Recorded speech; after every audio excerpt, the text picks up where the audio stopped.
RS math class की online classes में एक बार फिर से आपका स्वागत है, अभिनंदन है। आज स्टार्ट करेंगे प्रश्नावली 12 और प्रश्नावली 12 में प्रश्न संख्या 6। आकृति में ओ और ओ डैश दिए गए वृत्तों के केंद्र हैं। ठीक है, ओ और ओ डैश दिए गए दो वृत्त हैं, इनके केंद्र हैं। ए बी समांतर है, पैरेलल है ओ ओ डैश। ठीक है, तो आपके यहाँ पे ए बी जो लाइन है ये ओ ओ डैश के समांतर है। क्या है? समांतर दे रखी है, ये वाली लाइन इसके क्या है? समांतर है, पैरेलल है। इसके बाद में सिद्ध कीजिए कि ए बी बराबर two O O dash. A B ये पूरी वाली लाइन है, ये इसको जब 2 से गुणा करेंगे तब इसके बराबर होगी। ओके, तो आपको पता है ये लाइन क्या हो जाएगी? इसकी आधी। तो यहां पे अपन सबसे पहले लिखेंगे दिया गया है। क्या लिखेंगे? दिया गया है, गिवन दिया गया है। तो सबसे पहले कहेंगे अपन कि ओ और ओ डैश केंद्र वाले दो वृत्त अपन को दिए गए हैं और ये लाइन समांतर दे रखी है, ये तो दिया गया है। तो क्या लिखेंगे? ओ व ओ डैश केंद्रों वाले वृत्त। ठीक है, ओ व ओ डैश केंद्रों वाले वृत्त स्थित है। तो क्या क्या अपने पास आकृति में ओ ओ डैश दिए गए वृत्तों के केंद्र है। ठीक है, या ये कह सकते हो ओ व ओ डैश केंद्र वाले वृत्त स्थित हैं। यहाँ पे दो ओ और ओ डैश केंद्र वाले वृत्त हैं, ओ और ओ डैश केंद्र वाले वृत्त। इसके बाद में क्या है? सेकंड, ए बी जो ए बी है वो समांतर है ओ ओ डैश के, ओ ओ डैश के। ये जो ए बी लाइन है वो समांतर है ओ ओ डैश के। ओके, इसके बाद में तीसरा पॉइंट अपन यहां दूसरा क्या लिखेंगे? सिद्ध करना है। क्या लिखेंगे? सिद्ध करना है, प्रूफ दैट। सिद्ध करना है, क्या प्रूफ करेंगे भाई? गिवन आपको दिया गया है, प्रूफ करना है ए बी इक्वल क्या? Two O O dash, two O O dash. A B बराबर है दो ओ ओ डैश के। अब यहाँ पे लिखेंगे, कंट्रैक्शन करने नहीं है दिया गया चित्र आपको, अगर होता करना होता तो अपन को देखो, अपन को आवश्यकता किस चीज की, इसके अनुसार अपन करते हैं रचना। अब यहाँ पे आपको करनी उपपत्ति, उपपत्ति। ठीक है, उत्पन्न करेंगे। सबसे पहले अपन को एक काम करना है कि यहां दिया गया क्या है? अपन को दिया गया है कि ए बी समांतर है ओ ओ डैश के। तो एक बात क्लियर करनी है, यदि ए बी समांतर है ओ ओ डैश के, पूरी लाइन समांतर, तो डीई भी समांतर किसकी हो जाएगी? तो ये डीई लाइन है, जो डीई लाइन है या ईडी लाइन है वो समांतर हो जाएगी ओ ओ डैश के। क्या बात समझ आई? ए बी पूरी लाइन समांतर इसके है, तो क्या आधी लाइन भी ये अंदर वाली बीच वाली लाइन भी क्या हो जाएगी? इसके समांतर हो जाएगी। ओके, इसके बाद में फर्स्ट कंडीशन ये होगी।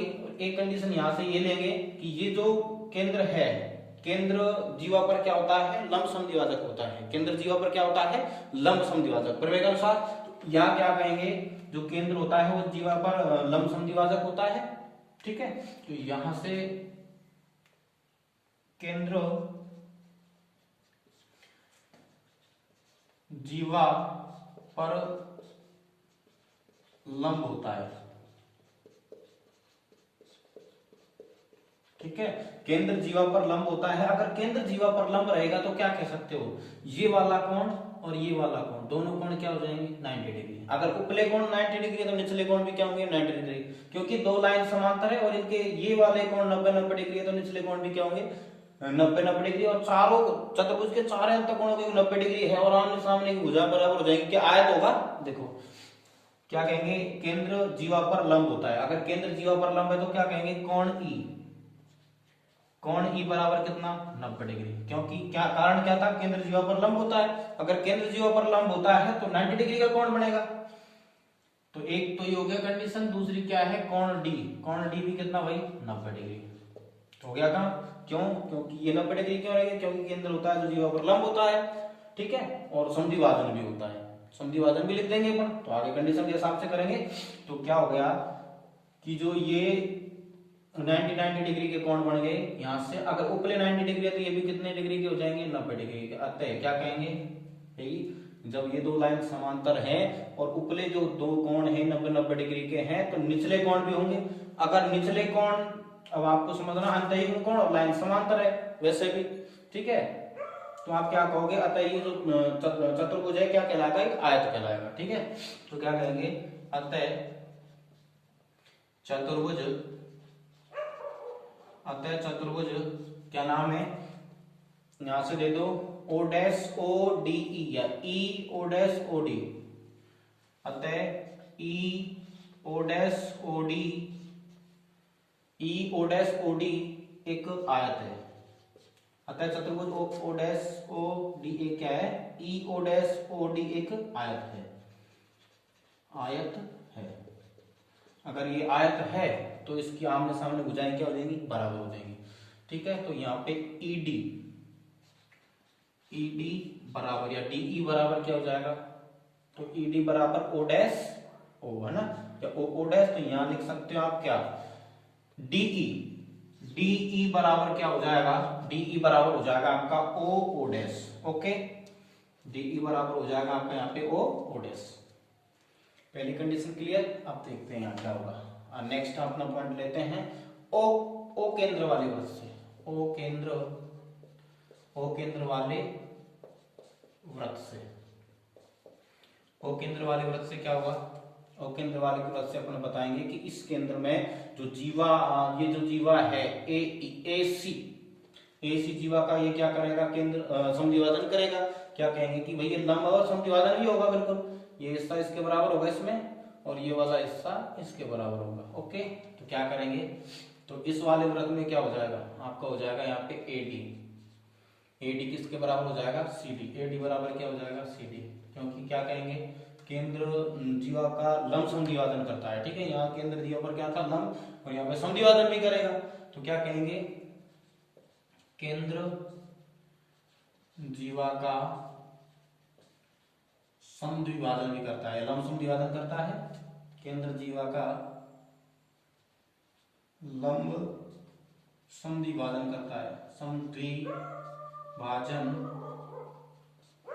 करता है, ओके। तो क्या होगा, इसके अनुसार या प्रमेय के अनुसार कह सकते हैं 12.3 शायद, है ना, 12.3 और इसका विलोम 12.4, तो इनके द्वारा पता है आपको, ठीक है। तो नेक्स्ट पॉइंट अपने क्या देखेंगे, पढ़ना, ओ केंद्र वाले वृत्त से ये लाइन इसके बराबर हो जाएगी, ये वाली लाइन इसके ओ डैश वाले केंद्र से हो जाएगी, ठीक है। तो यहाँ लिखेंगे ओ डैश केंद्र वाले वृत्त से, केंद्र वाले वृत्त से,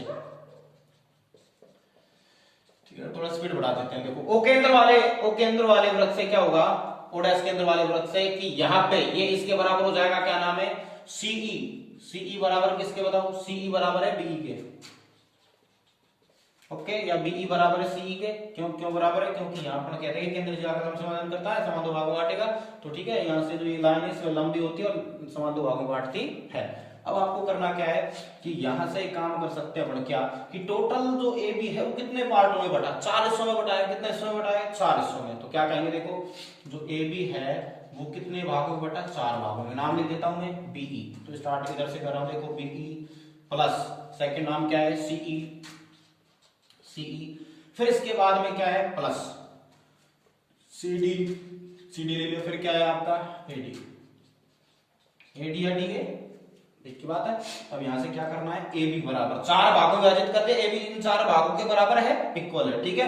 अब यहां से आपको काम करना है एडी, अब आपको बीच बीच हिस्सों को लेना है बस, क्योंकि ये इसके इक्वल लाना है, फिर इसको 2 से मल्टीप्लाई कर देना, क्योंकि आपको सारी चीज समझ आएगी। यहां से एक बात समझनी है कि ये हिस्सा इसके बराबर है, ये हिस्सा इसके बराबर है, ठीक है। तो आपको मात्र ये वाला हिस्सा चाहिए, तो इसके स्थान पर इसको लेंगे और इसके स्थान पर इसको लेंगे, तो क्या बीई और डीए का मान रखने पर बीई बराबर क्या, बीई यहां पे है क्या, बीई कितना रखना है, सीई, ठीक है। बीई किसके बराबर रखना है, सीई, वेट, फिर क्या है डी सी, ये जो है आपका एडी, एडी बराबर क्या रखोगे, एडी किसके बराबर है, सीडी के बराबर, एडी बराबर सीडी रखने पर रख दो भाई बीई की जगह, तो ए भी आपका इक्वल क्यों है, बी की जगह क्या रख रहे हैं, सीई, तो बी की जगह रखा हमने सीई, और यहाँ क्या रखा है, पहले से भी सीई रखा है, चिन्ह प्लस का, सीडी का सीडी रख दिया, फिर एडी की जगह भी क्या रखेंगे, सीडी। तो आपको पता चला ए बी बराबर सीई और सीई कितना, CE 2 CE, plus C D कितना 2CD, ओके 2 कॉमन आ रहा है तो ए बी बराबर क्या आ जाएगा, 2 कॉमन ले लिया अपन ने, यहाँ क्या आ गया सीई प्लस सी डी। अब आपको पता है क्या होगा, ए बी बराबर यहां से आपने 2 कॉमन लिया, अब जो सीई प्लस सी डी है, सीई प्लस सी डी है, इससे क्या बना, सीई और सी डी से बना ये किसके बराबर था, इसके, सीई प्लस सी डी से पूरा बना ईडी, तो इसकी जगह पर रख देंगे ईडी, और ईडी किसके इक्वल है, ईडी किसके इक्वल हुआ था, देखो डीई, डीई या ईडी एक ही बात है, तो यहां रख सकते हैं डीई। भाई ध्यान दो भाई, क्या आपने जो डीई है वो किसके बराबर है, ओ डैश के, यहां हुआ था क्योंकि चतुर्भुज था, चतुर्भुज कैसा था, आयत था, ठीक है, और आयत के आमने सामने भुजाएं क्या होती हैं, बराबर होती हैं, ठीक है। तो फिर देखो 90 डिग्री का था, तो यहाँ पर आपने क्लियर किया, तो डीई बराबर क्या रख देंगे, ओ डैश, तो ए बी बराबर क्या हो जाएगा 2, डीई के स्थान पर क्या रखेंगे, चूंकि लगा देंगे यहाँ पे, अपन ने डीई के स्थान पर रखा क्या, ओ डैश, तो यहाँ रख देंगे ओ डैश, तो ये क्या हो जाएगा, सिद्ध हो गया, इति सिद्धम। इसी प्रकार से मेहनत करते रहिए, हम आपके साथ हैं, आप मेहनत करो, जितना सपोर्ट हो सके ज्यादा से ज्यादा वीडियो को शेयर करें, सारी वीडियो को देखें, अच्छे से क्रम से सारे क्वेश्चन में डाल रहा हूं, और इसी प्रकार से मैं डालता रहूंगा, आपका सपोर्ट होना चाहिए, जितना आप सपोर्ट करेंगे मैं आपसे दुगना सपोर्ट करूंगा, ठीक है। कॉन्सेप्ट इज द पावर, आप अपना कॉन्सेप्ट क्लियर करें और अपनी पावर बढ़ाएं, ठीक है। Best of luck.